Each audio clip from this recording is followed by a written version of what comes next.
J'aimerais, vous parler de votre avenir financier et j'espère que ces chiffres deviendront applicables à vous tous au fur et à mesure. Et j'aimerais commencer, par vous poser un problème. Et je vais juste parler pendant quelques minutes et nous ferons des questions et réponses parce que ce que nous voulons faire, c'est parler de ce que vous pensez. Mais j'aimerais que vous y réfléchissiez juste une seconde. Si, en sortant d'ici aujourd'hui, je disais « J'aimerais acheter 10% de votre avenir financier. J'allais te faire un chèque aujourd'hui. Et à partir de ce jour, tu allais me donner 10% de tout ce que tu gagnerais. Combien voudriez-vous me facturer pour ça? Je vais en acheter un 10e. Et je pourrais accepter l'offre la plus basse incidemment. Faites donc attention à ce que vous écrivez. Eh bien, je pense que si vous y réfléchissez un peu, vous pouvez y réfléchir pendant quelques minutes. Vous savez, vous allez recevoir un chèque de ma part aujourd'hui. Et vous pouvez faire tout ce que vous voulez avec cet argent. Mais à partir de ce jour, tu devras me donner 10% de ce que tu gagnes.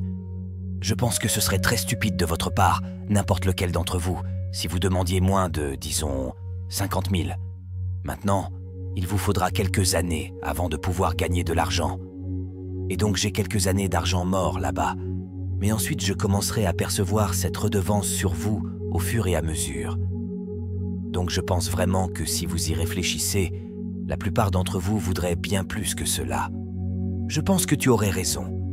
Heureusement, je n'ai conclu cet accord avec personne lorsque j'ai commencé, donc personne n'a de redevance de 10% sur moi. Mais je pense que 50 000 serait en quelque sorte le minimum absolu. Et si vous y réfléchissez, cela signifie qu'aujourd'hui, vous valez 500 000 parce que 10% d'entre vous valent 50 000 en espèces aujourd'hui, votre potentiel vaut au minimum 100% sur la base de 500 000. Cela est le gros actif financier dont vous disposez. Ce que vous faites avec les 500 000 actifs que vous possédez aujourd'hui est bien plus important que de décider d'acheter des actions ou des obligations ou de placer votre argent dans un fonds commun de placement ou de choisir vos propres actions ou quoi que ce soit de ce genre. Le plus gros actif financier dont vous disposez à des kilomètres est la valeur de votre propre capacité de gain au fil des ans. C'est donc vraiment sur cela que vous devriez vous concentrer. Si vous vous concentrez sur votre avenir financier, cela signifie que vous devriez vous concentrer sur vous-même. Parce que si vos 10% valent 50 000 ou 100 000 ou 300 000, ce qui équivaut à 500 000 pour vous tous, que ce soit l'un ou l'autre dépend en très grande partie sur ce que vous ferez dans les prochaines années. Vous tous ici présents avez le cerveau nécessaire pour réussir extrêmement bien dans la vie. Vous avez tous l'énergie nécessaire pour réussir extrêmement bien dans la vie, et la question est alors de savoir comment l'appliquer. Si vous avez un moteur de 200 chevaux, vous en tirez 200 chevaux, vous exploitez tout votre potentiel, ou est-ce que vous obtenez 100 chevaux ou 50 chevaux? Maintenant, il y a deux choses qui peuvent vous empêcher de tirer toute la puissance de votre moteur, quel qu'il soit. Vous avez tous des moteurs assez gros, et l'un d'eux est le manque d'éducation. Mais cela n'arrivera probablement pas à beaucoup de personnes dans cette salle. Si vous manquiez d'éducation, si vous n'aviez pas la chance d'obtenir une éducation décente dans la vie, peu importe ce qu'était ce potentiel, car vous ne le libéreriez jamais. Mais la deuxième chose la plus importante, et tout aussi importante, concerne les habitudes que vous développez, ce que vous faites de vous-même. Lorsque nous embauchons des gens, nous recherchons 3 qualités.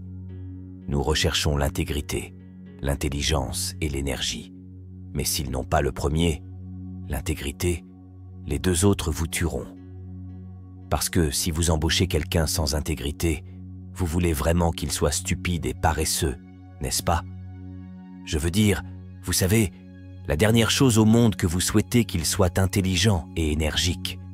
Ainsi, être intelligent et énergique ne va de pair qu'avec intégrité.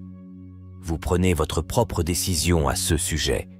Vous ne pouvez pas changer très facilement votre QI, la distance à laquelle vous pouvez lancer un ballon de football, la hauteur à laquelle vous pouvez sauter ou la couleur de vos cheveux, mais vous pouvez choisir d'avoir une intégrité qui correspond à celle de n'importe qui d'autre.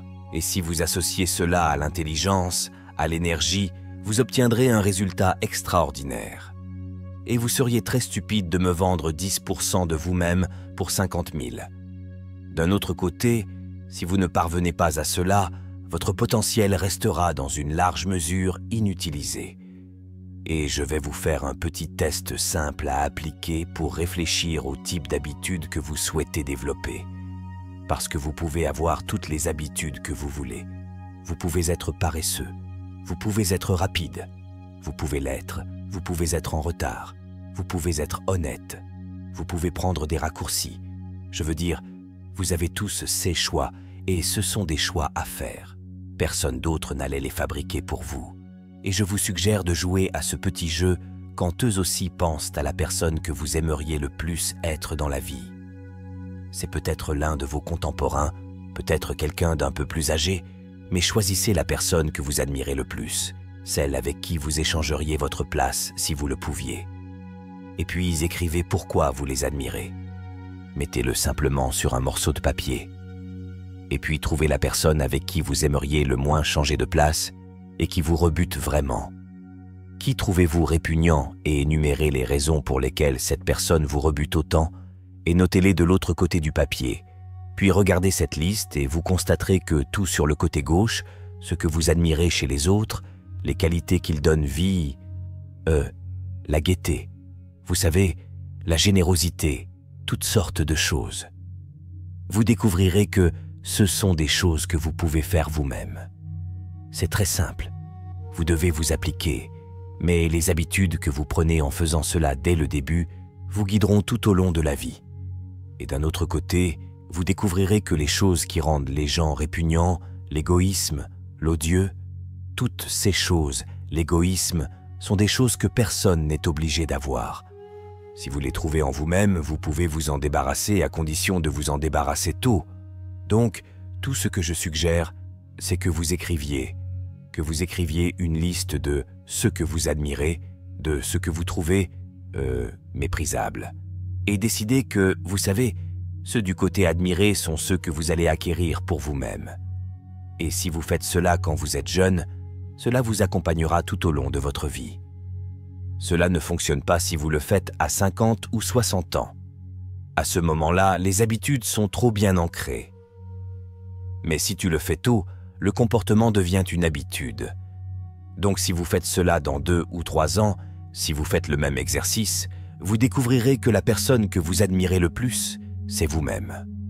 Cela peut être un peu dangereux dans certaines circonstances, mais ce n'est pas une mauvaise chose.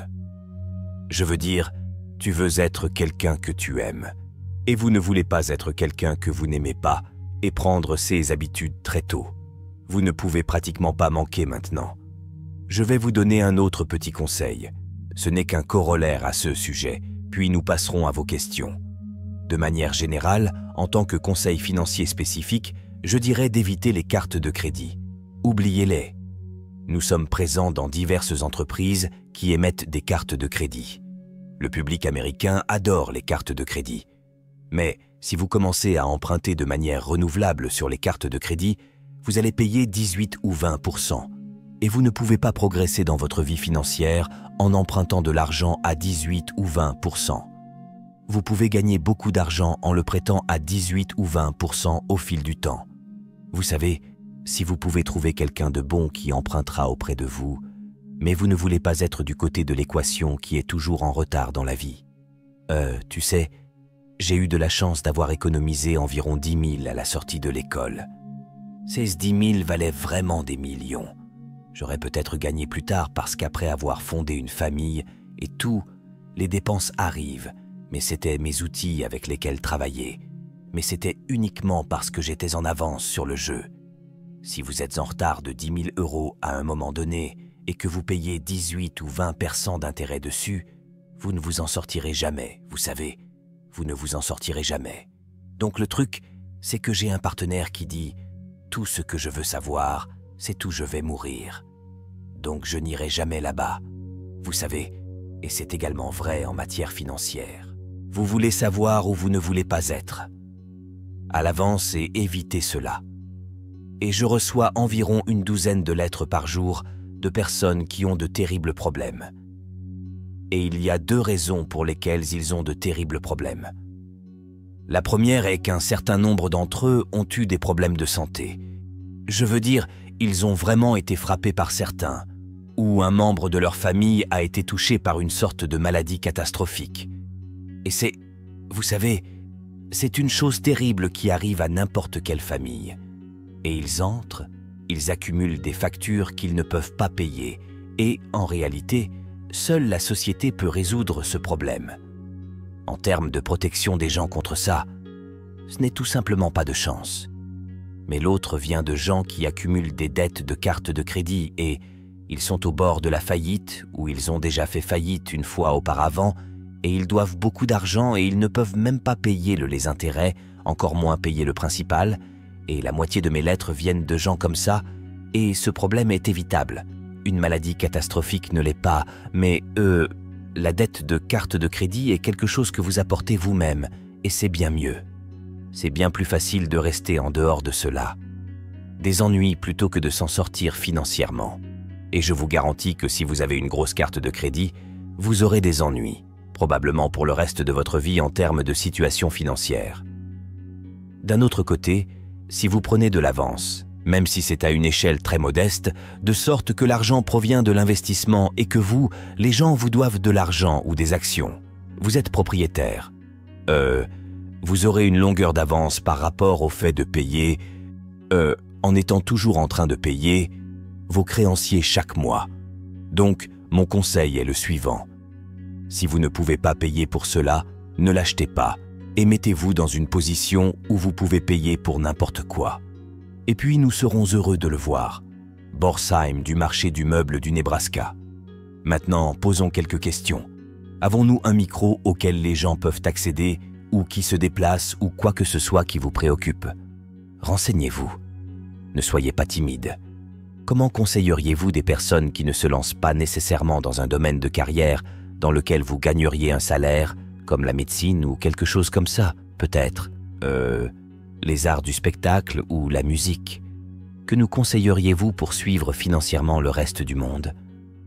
Eh bien, il est vrai qu'un système de marché ne rémunère pas aussi bien dans certaines activités qu'il pourrait paraître approprié compte tenu de l'importance de ces activités.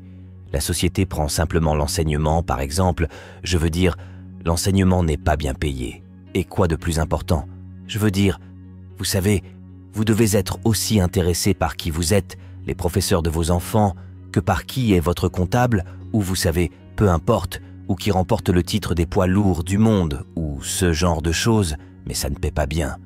Et c'est un choix fondamental que vous alliez vous lancer dans quelque chose, et pour beaucoup de gens, ce serait un choix fondamental que vous alliez vous lancer dans quelque chose que vous aimez, ou quelque chose à faire, pour essayer de gagner beaucoup d'argent. Je pense qu'en général, il vaut la peine de suivre ce que l'on aime. Et je pense que c'est très difficile de trouver des gens à mon âge qui disent qu'ils ont aimé ce qu'ils ont fait toute leur vie et qu'ils estiment que cela en valait la peine, mais ils sont terriblement tristes d'avoir fait ce choix parce qu'ils n'ont pas gagné beaucoup d'argent. Je ne pense pas que quelqu'un m'ait déjà dit qu'il aurait aimé se lancer dans autre chose et qu'il ne se sentait pas à l'aise ou ne l'appréciait pas. Je ne me sentais pas très productif, mais je gagnais beaucoup d'argent. Donc je ne pense pas que vous trouverez cela. Alors je le ferai, j'irai travailler. Peu importe ce qui vous excite, il se peut que ce soit plus rentable que vous ne le pensez, mais presque tout le monde ici gagnera assez d'argent à moins qu'il ne prenne de terribles habitudes en cours de route. Pour réussir raisonnablement bien et réussir raisonnablement bien dans ce domaine, je veux dire, il n'est pas nécessaire d'avoir d'énormes sommes d'argent pour s'amuser.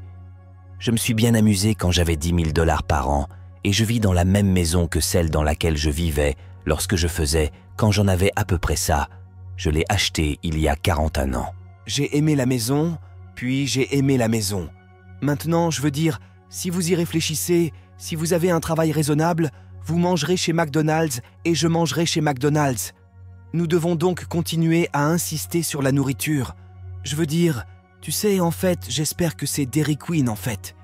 Et si vous venez à Dairy Queen, vous me verrez et vous pourrez commander tout ce que je peux commander dans le menu, et nous pourrons tous les deux nous le permettre. Tu sais, tu porteras les mêmes vêtements que moi. Je paierai plus cher mes costumes, mais dès que je les enfile, Ils me paraissent bon marché. Alors nous aurons à peu près la même apparence. Nous vivrons tous les deux dans le même genre de maison. Je vis dans cette maison depuis 41 ans et il fait chaud en hiver et frais en été et c'est confortable. Et vous vivrez dans une maison similaire. Et puis, quelle différence cela fait-il si vous avez 50 chambres de plus ou, vous savez, si les maisons d'hôtes sont toutes là, vous savez, cela vous posera probablement des problèmes. Je veux dire, tu dois t'inquiéter du gardien du green ou de quelque chose comme ça quand tu passes. Alors moi, j'ai été dans les maisons des gens. Où valent les maisons? Probablement 200 fois ce que vaut ma maison. Et je ne serais pas du tout plus heureux dans ces maisons. En fait, je serais moins heureux. J'aurais juste encore une chose à m'inquiéter. Et, vous savez, des dizaines de personnes autour de vous, des gens qui démissionnent et des gens qui vous volent, et toutes sortes de choses. Au diable ça? Ouais. Nous conduirons le même genre de voiture. En fait, vous conduirez probablement une meilleure voiture. Je conduis une voiture qui a environ 8 ans. Je ne sais pas ce que ça vaut maintenant, mais ça me fait du bien. Je veux dire, je suis parfaitement heureux. Nous regarderons la même télévision, vous savez. Nous allons travailler à peu près sur le même ordinateur. La seule différence sera la façon dont nous parcourons de longues distances, vous savez. Je volerai dans un avion plus confortable que celui de Southwest Airlines ou quelque chose du genre, contre lequel je n'ai rien contre. Mais c'est la seule grande différence. Et à part ça, je fais ce que j'aime chaque jour. J'espère que vous ferez ce que vous aimez faire chaque jour. Et je travaille avec des gens sympas. J'espère que vous travaillez avec des gens sympas. Il y a 24 heures dans une journée, et c'est là que vont les heures. Alors oui, c'est tout. Une grande richesse est très légèrement différente, dans un sens réel, du fait d'avoir juste un revenu décent et d'échanger un revenu décent et quelque chose que vous aimez faire, et quelque chose où vous sentez que cela vaut la peine de le faire contre une énorme richesse où vous sacrifiez beaucoup de vos principes. C'est une terrible erreur. Reconnaîtriez-vous davantage votre réussite sur vous-même ou grâce à l'aide et aux enseignements des autres? Eh bien, j'ai eu beaucoup de chance dans la vie. Si vous me dites qui sont vos héros, je ferai une assez bonne prédiction sur ce que vous allez faire. Et moi, j'avais les bons héros. J'ai eu beaucoup de chance dans la vie, et mes héros ne m'ont jamais laissé tomber et ont commencé avec mon père. Et puis, j'en ai eu d'autres en affaires. Et donc, j'ai eu d'excellents professeurs, certains enseignants formels, d'autres qui étaient juste des enseignants informels, des enseignants par instinct ou par l'exemple. Et si je n'avais pas eu ces enseignants, vous savez, ma vie, je suis sûr que ça aurait été très différent si j'étais né ailleurs quand je suis né en 1930. Et l'époque. Une naissance sur 50 dans le monde a eu lieu aux États-Unis. J'étais donc confronté à une probabilité de 50 contre 1 de ne pas être né aux États-Unis. Je l'aurais fait, j'aurais été un désastre. Vous savez, si j'étais né en Afghanistan ou au Pérou ou ailleurs, je veux dire, j'étais extraordinaire. J'ai gagné à la loterie le jour de ma naissance, vous savez, en étant né dans ce pays. Et vous aussi. Les chances étaient probablement de 40 contre 1 contre votre naissance dans ce pays. Et il y avait 5 fois plus de chances d'être né en Chine, ou 6 fois, 4 ou 5 fois plus de chances d'être né en Chine. En Inde, ou dans un autre endroit où il n'aurait pas été aussi facile d'exploiter pleinement le potentiel de votre talent. Nous avons donc tous gagné à la loterie à cet égard, et c'est tout simplement de la chance. Je veux dire que j'ai eu de la chance d'être né à cette époque. Je veux dire, l'allocation de capital est quelque chose qui rapporte extrêmement bien dans notre société actuelle. Mais cela n'est pas payant dans d'autres sociétés et cela n'a pas été payant, vous savez, il y a de nombreuses années. Mon ami Bill Gates dit que si j'étais né il y a quelques milliers d'années, j'aurais été un déjeuner d'animaux, vous savez. Je ne peux pas courir très vite et je ne peux pas grimper aux arbres. Et vous savez, je ne l'ai tout simplement pas fait. Ce sont des talents. Personne ne m'a demandé de grimper aux arbres maintenant, mais il fut un temps où ça aurait pu être important. Et accessoirement, Bill aurait été un petit déjeuner d'animaux.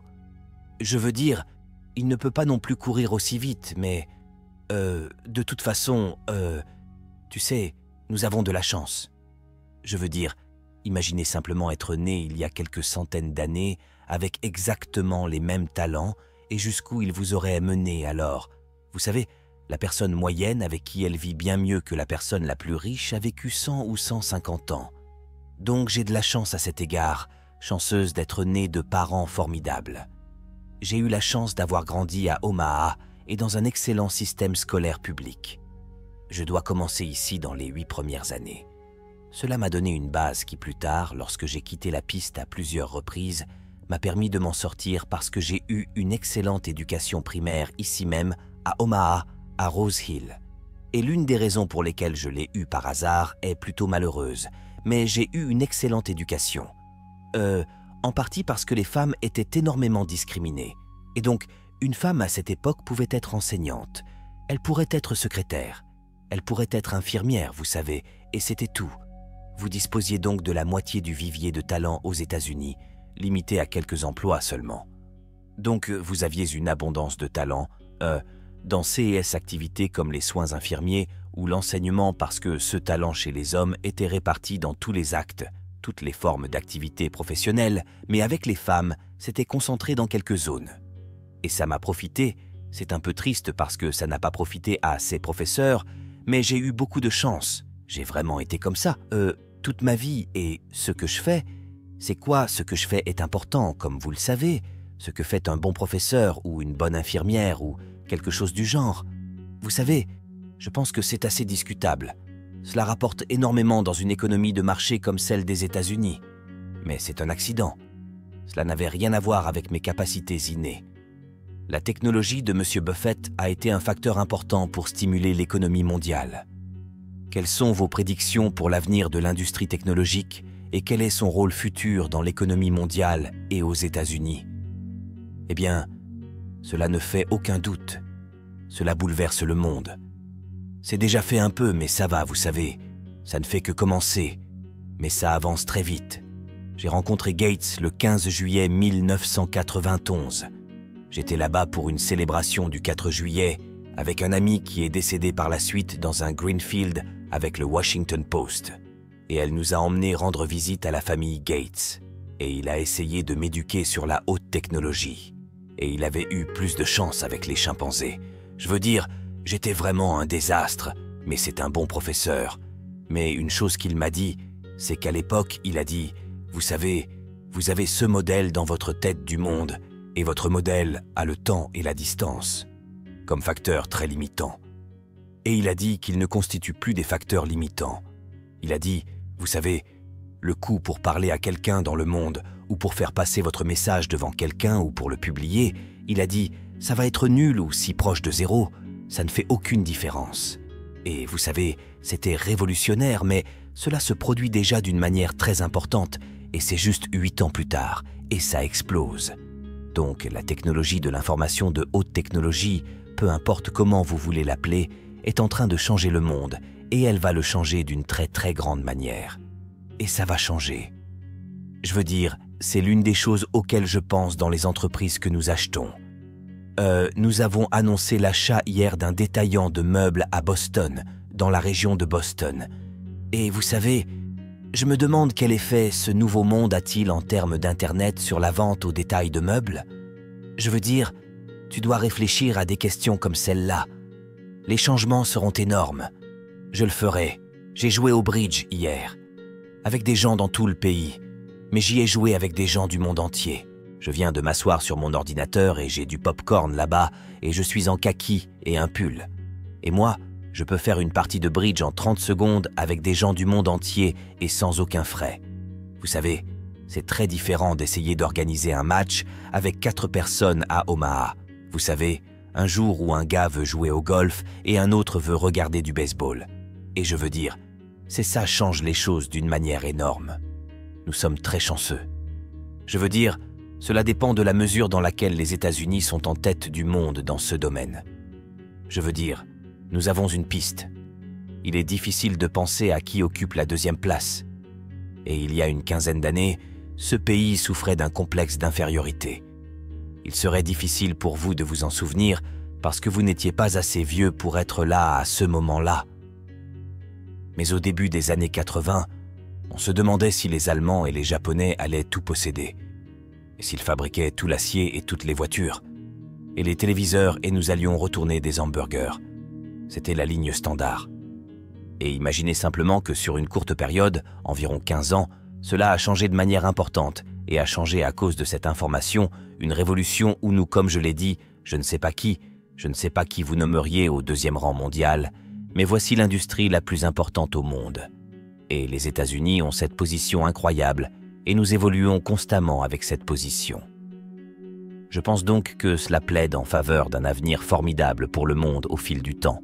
Et je pense que cela plaide encore plus en faveur d'un avenir formidable pour cette entreprise, ce pays. Quelles sont les meilleures façons pour les jeunes de commencer dès maintenant à assurer leur avenir financier?